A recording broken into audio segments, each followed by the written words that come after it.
a wedding dress so heavy it crushes the girl wearing it. Candles blaze across the vast stone vaults of St. Paul's Cathedral as nobles hold their breath, not out of awe, but disbelief. Because the bride is 6 years old. Her name is Isabelle of France. Her groom is the King of England, 29. And in that single moment, two of Europe's greatest kingdoms trade a child for peace, power, and gold. They call it diplomacy. History remembers it as romance. But what you're about to hear is neither. This is not the tale of a fairy tale princess. It's the story of a child sold in the name of civilization, a life destroyed not by sword or plague, but by the hands of the men who claimed to protect her. This is Isabelle of France, married at 6, widowed at 10, dead at 20. And her story will shatter every illusion you've ever had about the so-called glory of the Middle Ages. The child bride of Empire London, autumn 1396. Inside the vaulted stone belly of St. Paul's Cathedral, every candle burns like a confession. Gold light ripples over the marble floor, over armor and jewels, over faces pretending they are witnessing glory instead of horror. A small girl walks the aisle.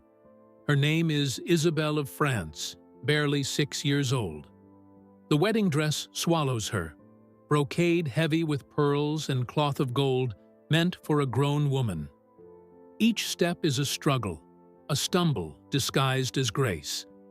The crowd whispers that she looks like a doll brought to life, and in a way, she is. At the altar stands Richard II, King of England, 29 years old.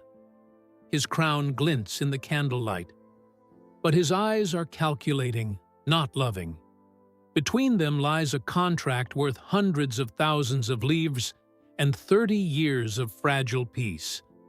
When the choir begins to sing, the sound is beautiful, until you remember what it's hiding: the sale of a child dressed as a queen. This is not romance. It is diplomacy through human sacrifice.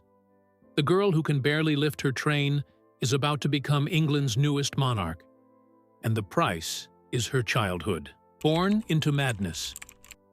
To understand how a 6-year-old became a treaty, you must return 13 years earlier to the echoing corridors of the Louvre Palace in Paris. November 1389. The screams that fill the royal apartments are not from the queen in labor, but from her husband, King Charles VI. He is hiding in corners, trembling, convinced that his flesh has turned to glass. Guards are forbidden to touch him lest he shatter. In another room, Queen Isabeau of Bavaria delivers her 4th daughter. The midwives sigh, another girl, another pawn. They name her Isabelle. Even as a newborn, she belongs to politics, not to herself. Her cradle is carved with royal crests. Her first toys are miniature thrones. Tutors teach her the rituals of court before she can read. By age 4, she can sense her father's approaching madness, the quick dart of his eyes, the twitch in his hands. Servants scatter before the violence starts. The Louvre is not a palace. It is a battlefield fought in whispers. Poison is cheaper than mercy. The factions of Armagnac and Burgundy plot in every corridor. For noble children, playtime means armed guards and barred courtyards. When Isabelle is 5, the royal ledger records a strange expense: iron bars for the princess's windows. Not for security against intruders, but because the child has tried to throw herself from the tower. A 5-year-old who would rather die than live another day inside the madness of her family. Her mother offers no comfort. Isabeau uses the king's insanity as currency, collecting lovers, gold, and influence. Chroniclers whisper she loves her jewels more than her children. This is Isabelle's model of womanhood: survival through exploitation. By the time she learns her letters, she has already learned fear. And soon, the men of two kingdoms will turn that fear into policy. The bargain across the Channel. Richard II of England faces ruin. His beloved wife, Anne of Bohemia, is dead. His nobles plot rebellion. His treasury bleeds from endless war with France. He needs peace. He needs money. He needs it fast. France sees advantage. The plan is simple and monstrous. Sell a princess to buy a truce. Picture the council chamber. Velvet-robed diplomats sit around mahogany tables under the royal arms of France. They speak of dowries, borders, tribute, and the body of a 6-year-old girl. The English envoys hesitate. Even in medieval Europe, 6 is shockingly young. But the French negotiators have an answer, and it freezes the room. Take her now, they say. Raise her in England. She will know only your customs, your desires. She will be more completely yours. That single phrase strips away any illusion of honor. This is grooming in the language of diplomacy. The English demand to see the child. Servants parade Isabelle into the council chamber. The men inspect her like livestock, her posture, her teeth, her hair. One remarks that she will ripen beautifully. She cannot even write her own name. By summer 1396, the deal is sealed. France will send 800,000 livres, 2 years of England's royal income, in exchange for peace and the girl. Buried in the marriage contract is the cruelest line of all. Though the union will not be consummated until she reaches the proper age, the king will have all other rights of a husband immediately. That means control over her home, her education, her attendance, and her body's future. Her life signed away with a flourish of ink. When her governess explains she is to be Queen of England, Isabelle's only question is childlike and devastating. May I bring my dolls?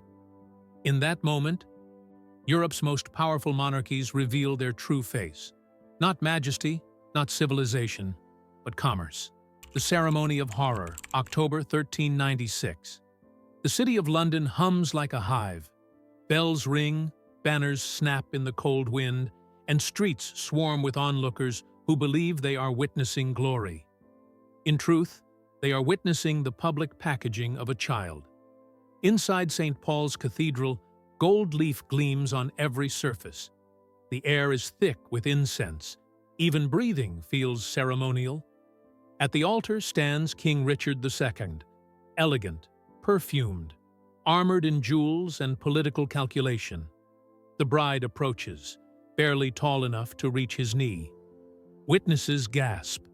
The crown slips from her head again and again. 2 attendants have to hold her train to keep her from tripping. Her face is pale, frightened, determined only not to cry before thousands. The Archbishop of Canterbury kneels to ask the question no one dares answer honestly. Do you consent? Silence stretches until a lady whispers the words into the girl's ear. I will. 2 syllables that hand her life to a stranger. Richard's hand engulfs hers. The ring must be forced onto a finger too small to bear it. She winces. The crowd pretends not to see. Choirs swell, bells crash, nobles cheer. A nation congratulates itself for the peace it has purchased. The wedding feast is obscene. 2,000 guests, roasted swans painted with gold leaf, rivers of imported wine. Isabelle sits on a special chair built to raise her to adult height. She eats nothing. Chroniclers note that she stares at the wall, unmoving, while jesters caper before her. Then comes the bedding ceremony, the final humiliation. Courtiers escort her to the chamber, bless the bed, undress her to a linen shift, and lay her down clutching the only toy she has left. Richard enters, climbs beside her, curtains close. Whether anything beyond symbolism occurs, no one can say. But in the morning, the maids find a child huddled in the corner, mute for 3 days. Her first words, When may I go home? The gentle captor. Richard II seems to sense that what he has done requires a performance of kindness. He establishes a separate household for the young queen at Windsor Castle, filled with French-speaking attendants and tutors. He sends gifts, picture books, embroidered gowns, and a small white pony she names Blanche. To some chroniclers, this is mercy. To others, it is calculated control, grooming disguised as protection. Over the years, she begins to learn English phrases. She calls him "my lord uncle." He visits often but sleeps elsewhere. He writes poems about innocence, about purity guarded by power. A gentle captor is still a captor. At court, Isabelle is a curiosity. Ambassadors praise her manners and the precision of her curtsies. They remark that she recites English verses flawlessly. None mention that she wakes screaming in French at night. One evening, during a state banquet, a drunken noble jokes about the day the queen will be ready for heirs. The hall erupts in laughter. Isabelle, not understanding the words, but sensing ridicule, bursts into tears and flees. Richard orders the offender flogged nearly to death, his rage less about morality than insult to his property. For 4 uneasy years, this grotesque imitation of marriage continues, a lonely child displayed as a symbol of peace, while a kingdom beneath her festers toward revolt. Before we go further, take a second to do what history never did for her. See her, not as a queen or a treaty, but as a child. If stories like this matter to you, the untold, the uncomfortable, the human cost behind power, make sure you're subscribed and the notifications are on. Every week, we uncover the truths history tried to bury, and every view, every comment, keeps these names from vanishing again.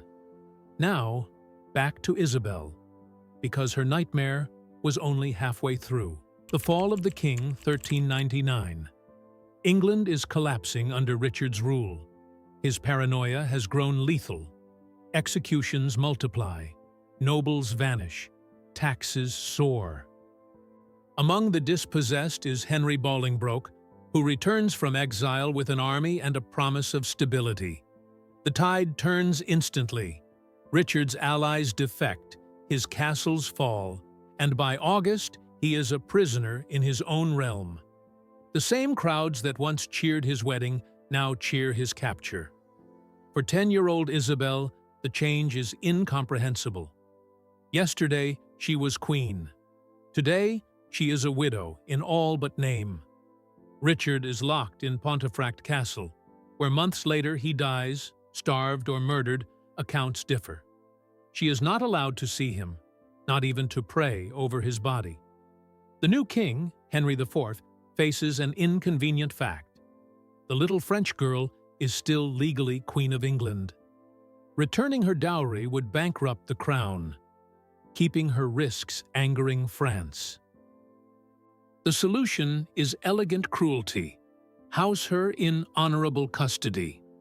So Isabelle is moved to Havering-atte-Bower Palace, ringed with guards. She may stroll the gardens but never beyond the walls. Her letters are censored, French visitors denied. England calls her guest. In truth, she is prisoner. From these years survive fragments of her writing. I speak to the walls in French so that I forget not the sound. I dream of home, but wake to prison. Words that weigh more than any treaty. A voice. Found captivity changes her. By 13, the meek child has hardened into something sharper. Henry IV proposes she marry his son, the future Henry V, binding France once more to England. Isabelle refuses. Her answer is simple, unforgettable. I am Richard's widow. I will marry no English prince. A defiance that shocks the court. The king fumes. Courtiers whisper of punishment. But she has learned from years among predators how to survive by smiling, how to trade silence for freedom. Feigning illness, She wins visits from French-speaking physicians and uses them to smuggle letters home. She builds small alliances among servants and sympathetic clergy.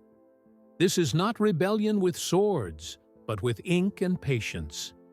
In Paris, her desperate messages cause outrage. Diplomats petition for her release.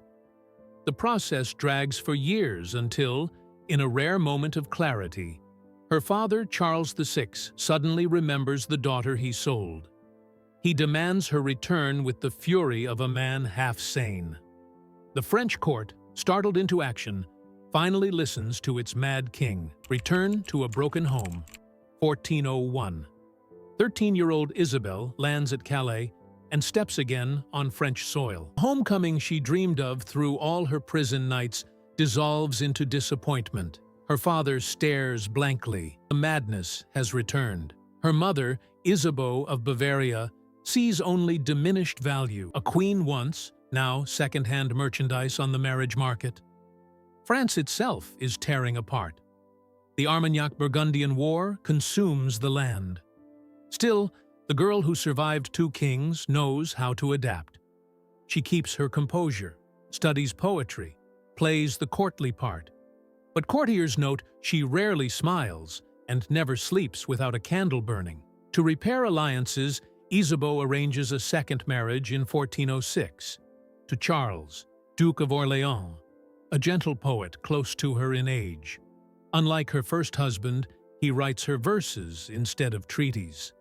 Their wedding is modest, almost human.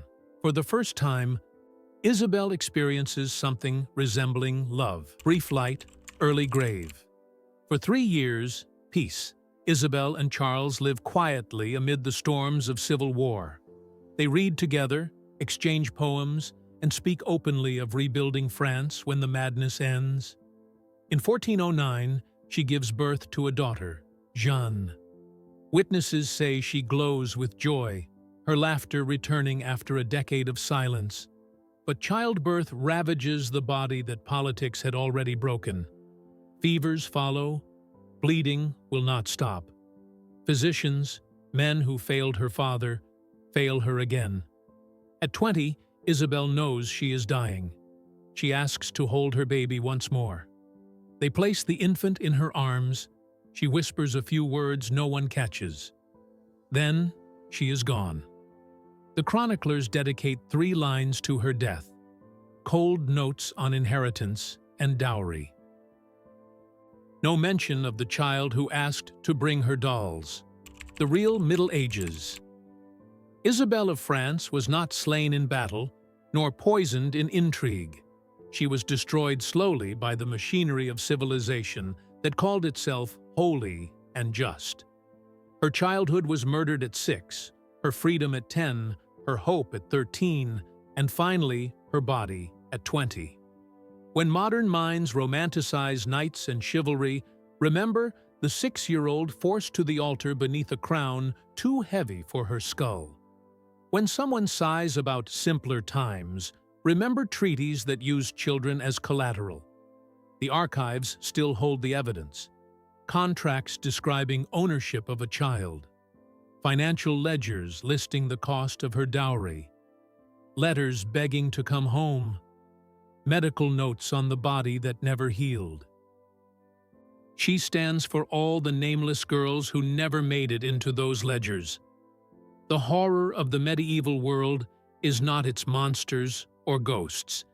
It is the people who called cruelty diplomacy, who sold a child and called it peace. Remember her name, Isabelle of France. A queen who never ruled.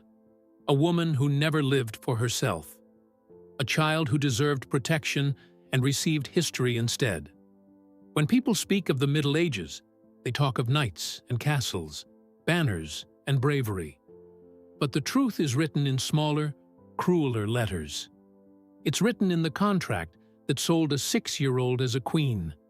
It's written in the ledgers that priced her life in silver and silk. And it's written in the silence that followed her death. Isabelle of France was not a legend. She was evidence.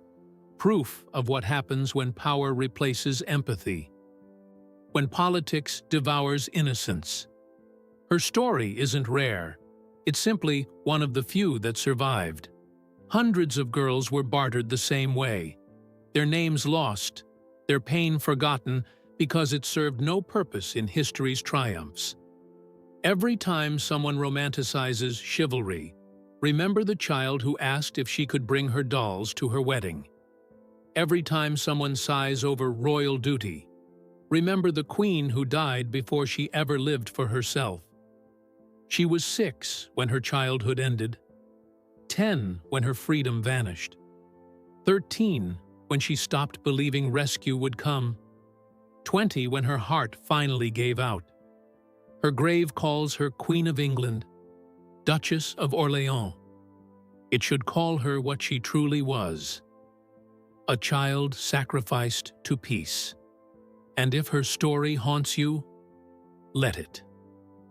Because the real horror of history isn't the monsters we imagine. It's the people who called such cruelty civilization and the centuries that chose to forget her. Remember Isabelle of France. If you believe Isabelle's story deserves to be remembered, don't let it fade here. Subscribe to the channel. Share this video. Talk about it. Challenge the way people romanticize the past. The more we expose what was hidden, the fewer times history can repeat it. Remember her name, Isabelle of France, the child who became a queen, and the queen who was never allowed to be a child.